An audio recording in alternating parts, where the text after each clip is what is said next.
one, and I hope you don't mind. Let's invite together Maria Gergova, or Maria Bankston, but it's too complicated for me to pronounce.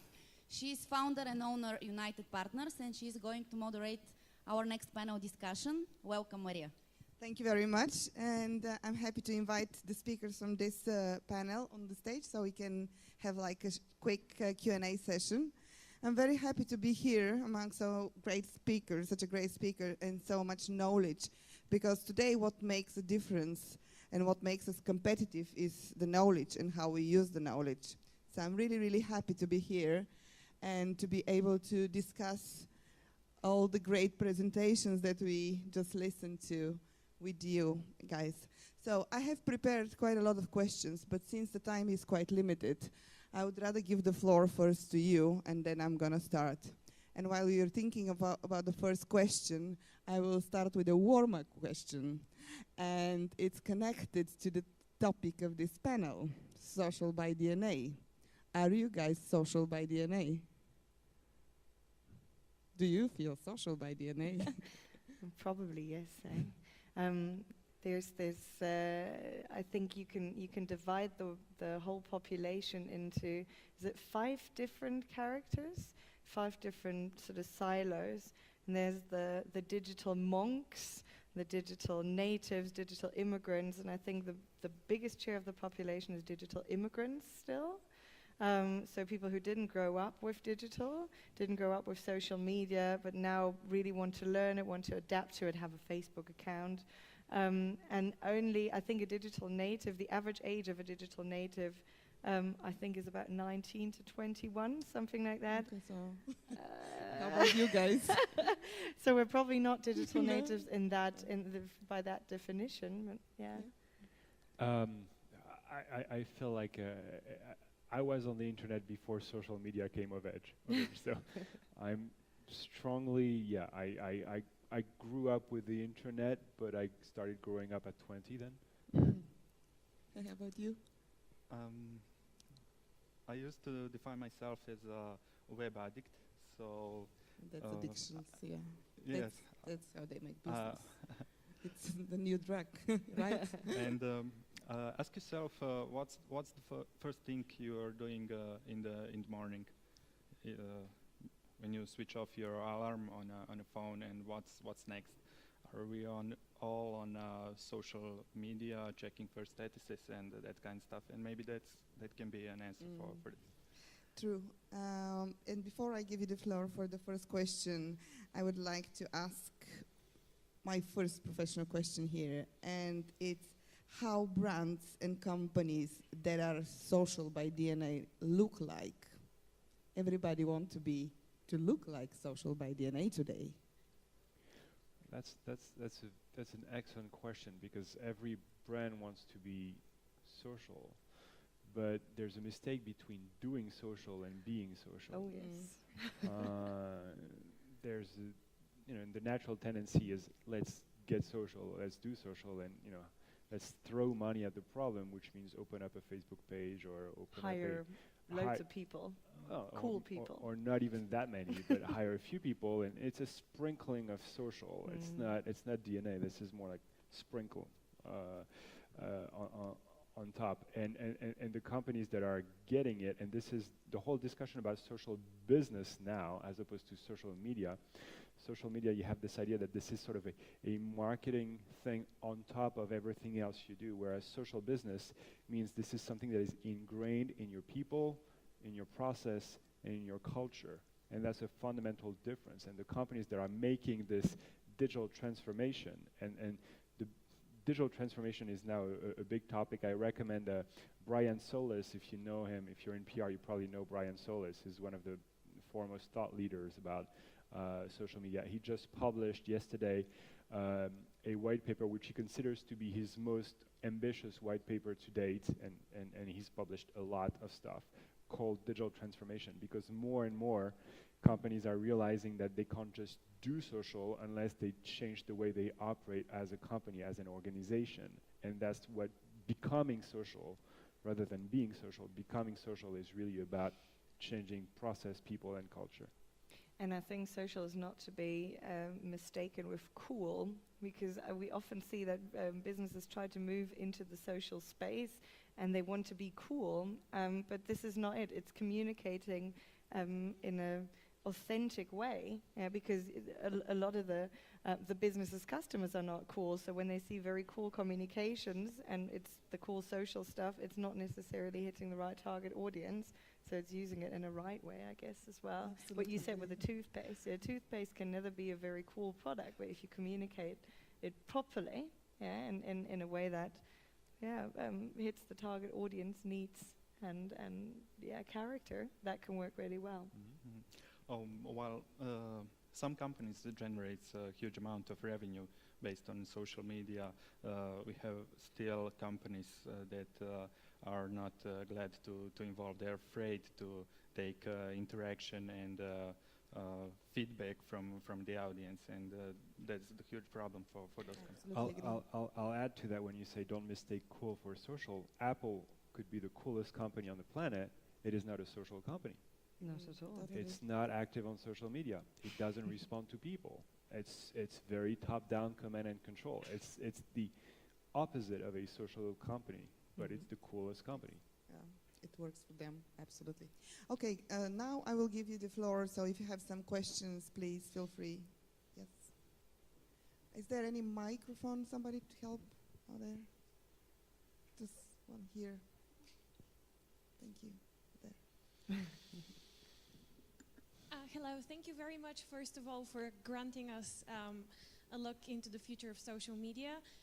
All three presentations were really interesting, and personally they gave me a very fresh perspective into how to make use of social media and what the future brings. I have a question for Stanislas. Really liked your presentation. Thanks. I absolutely agree with you that using employees as advocates for brands is a vital component of a business. However, I wanted to ask you something about these competitions that you mentioned, especially the one in Deloitte. So my first thought when you talked about it was, oh, it's a great idea. You get employees involved and you make them really competitive and you engage them. But then maybe a bit of a more skeptical and cynical thought I had was, doesn't that kind of change the idea of brand advocates? Because then your employees are advocating for your brand for the sake of competition and not because they are truly loyal to the brand. So what would you respond to such criticism? It's an excellent question, and you know, this was a short presentation, and obviously when you get into the details of it, it's not something you just launch and it works. There's a whole ramping up to it. There was an additional slide which I didn't have time to show, although I don't know if anyone is on the technical guys over there, if they pull up my presentation again, the very last slide, maybe they'll find it, addresses your point exactly. There are different sets of expectations. There are the expectations of the employer, which might be, I want you to retweet what I said because that's the gospel. You have to make it clear from the start that the expectations are different. Employees don't want to be just simply parrots of the company's message because they know they're communicating to their friends and colleagues and peers. And if you ask them to be simple, not advocates, but simple parrots, they won't do it. So you have to really make it clear in the guidelines early on. You sort of make it clear, this is what you cannot do. This is what you really should not do. But in the middle, we trust you. We've trusted you with phones. We've trusted you with email. You are talking to our most important assets. You are talking every day to our clients. Why wouldn't you be qualified to talk to speak on Twitter or Facebook? So it's just a matter of trust, and you're hiring those people. You're giving them the power. You're already telling them. You're already giving them the power to make revenue for you and service your clients. So it's really not that hard to trust them to publish a tweet. And also maybe coming back to the competition thing, you would never get anyone to post anything if they're not interested in the topic anyways. Yeah, they won't post just for the sake of it. And we do a lot of internal competitions or offer prizes at the end. And the people who normally win are the people who are great in doing what they do anyways. It's just this tiny little bit that pushes them a bit more towards it. As you say, you know, nobody at Deloitte would actually want a Mars bar. And people don't do it for the sake of just getting something, where it's really just a little bit more motivation, I think. There was a similar process at Alcatel-Lucent. It was internal, it was on the company's social network, but it was the same process, and you're exactly right. It's the experts, the ones that are most knowledgeable and the most passionate about their work are your best advocates. The CEO himself took part in the conversations. He was not the one getting the most comments and the most likes, because he's great at what he does, but some engineers talking about very specific stuff were getting the most engagement because it was useful to a lot of people. Thank you. The next question, please. Yes. Hello, and thank you for the presentations and for your time. It was really valuable. I have just one question. I work in a big company. It's named Software AG, and recently we have evangelists. So I was wondering, what's the main difference between an evangelist and a brand manager? Because the professors in my university couldn't tell me the difference, and I would love it if you could. The difference between an evangelist and what? And a brand manager. Yeah. Brand manager. Yeah, right? a brand manager. I mean, there's a question of definition, indeed. I mean, a brand manager, as far as I see it in a company, is the one who's managing the brand, the marketing programs, the advertising campaigns. It's a product and brand manager. That doesn't necessarily imply he or she speaking out on behalf of the brand. Basically, she focuses on the marketing for the brand, he or she, but he or she doesn't become an ambassador, i.e. personally responding, speaking, so on and so forth. And actually, I'll be a little provocative. The last person you want to be the brand advocate for your brand is the brand manager. Because that person is paid to think that he or his product is the best in the world. And he will never be objective, and he will never be seen as credible. And if he is a very, very good brand manager, he is absolutely convinced that his product is so good that he won't be able to take the criticism, he won't be able to respond right.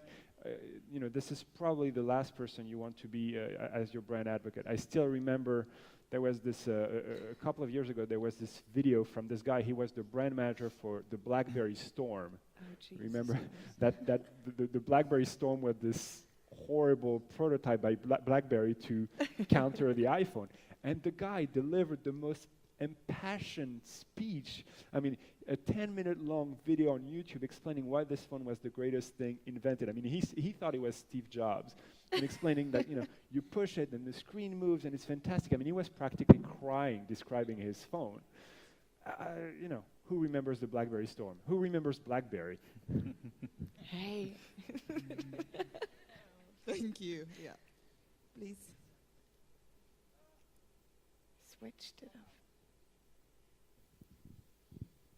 Okay, so now, thank you so much for the presentations. They were brilliant. Quick question from me.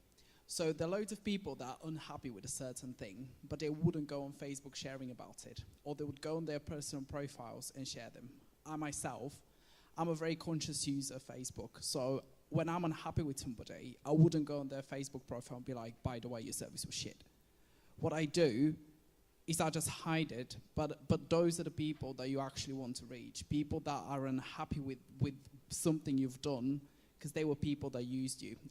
In a way, I can give you a quick personal example. I had an awful customer service with a specific UK mobile operator. They were absolutely awful, but I did not go on Facebook and share anything. I alienated myself from the company. I would never use them again. However, the people that are alienating themselves from a certain brand are the people you want to reach, because they're so unhappy with something. And these are the people that you can get the most valuable feedback from. How do you reach those people via social media? Because they would not be willing to share their opinion because they're so unhappy with the business. So it's like, I do not want to get myself associated with that company anymore. Yeah, you're absolutely right. It's very tricky. Obviously, we cannot possibly access any private Facebook fan pages. There's loads of companies who do, but I would never work with them. It's not legal.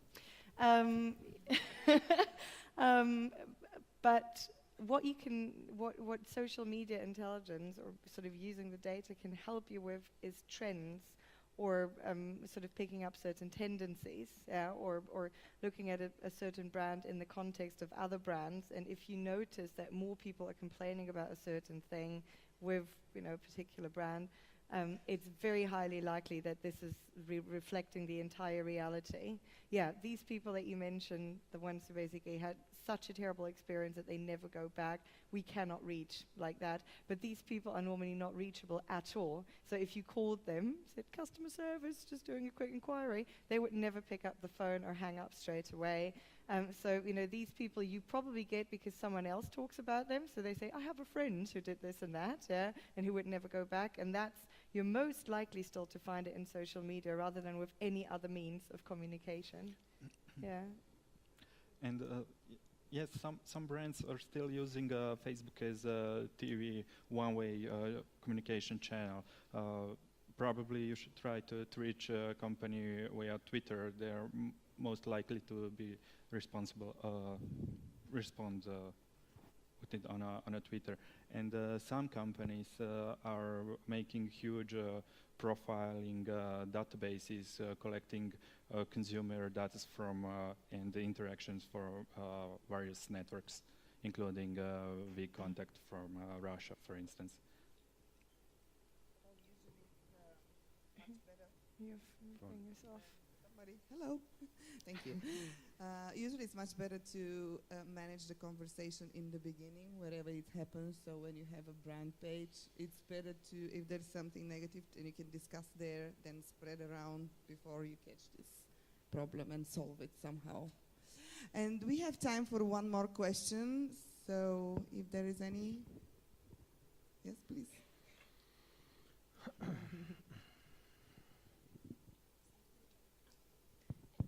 Hello again. So this time my question is addressed to Nikola.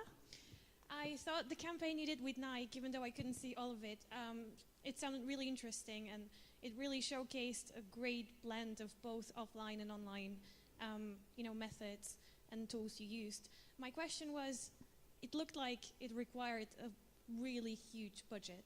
So from your personal experience and maybe of the two other lecturers, do you think that something like this can be done also for a small or medium-sized company that maybe doesn't have the resources that big, large corporations like Nike do?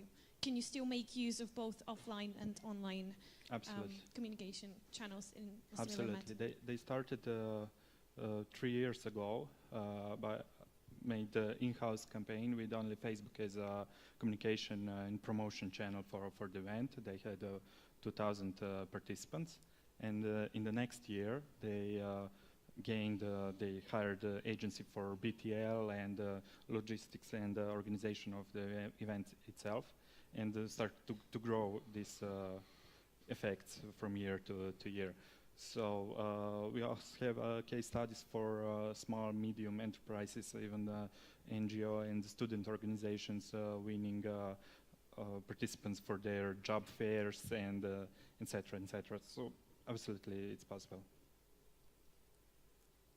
Okay, well, thank you very much.